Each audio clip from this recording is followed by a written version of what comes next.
مولانا رومی فرماتے ہیں، گفتگو سے سمجھ بوجھ میں اضافہ ہوتا ہے، لیکن تنہائی وہ مدرسہ ہے جہاں عظیم ذہن جنم لیتے ہیں۔ دشمنوں سے زیادہ ہمارے وہ دوست خطرناک ہیں جو منافقانہ انداز میں ہمارے جذبات سے کھیلتے ہیں۔ صرف خدا ہی تمہارے دل کا بوجھ ہلکا کر سکتا ہے، اسی لیے خاموش رہو، خاموشی میں آپ کی بھلائی ہے۔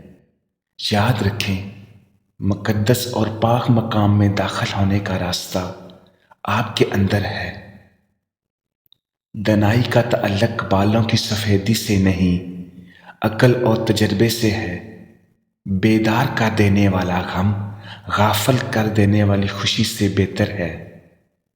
کسی نے مولانا جلال الدین رومی سے پوچھا کہ دنیا کیا ہے؟ فرمایا، ہر وہ چیز دنیا ہے جو تمہیں اللہ سے دور کر دے۔ جب انسان کی آنکھوں سے آنسو بہتے ہیں تو اس پر رب کی رحمت برستی ہے۔ تمہاری روح کے لیے اس سے بڑھ کر کوئی مرض نہیں کہ تم خود کو کامل سمجھنے لگو۔ غم سے خالی ہو جاؤ، اس کے بارے میں سوچو جس نے خیال کی تخلیق کی ہے۔ انسان تب ہی اللہ کی طرف رجوع کرتا ہے جب وہ دنیا میں اپنا ہر ہنر آزماتا ہے۔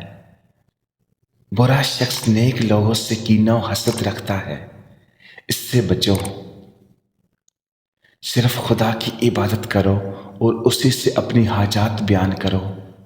اکیلا رہنا بری صحبت میں رہنے سے بہتر ہے۔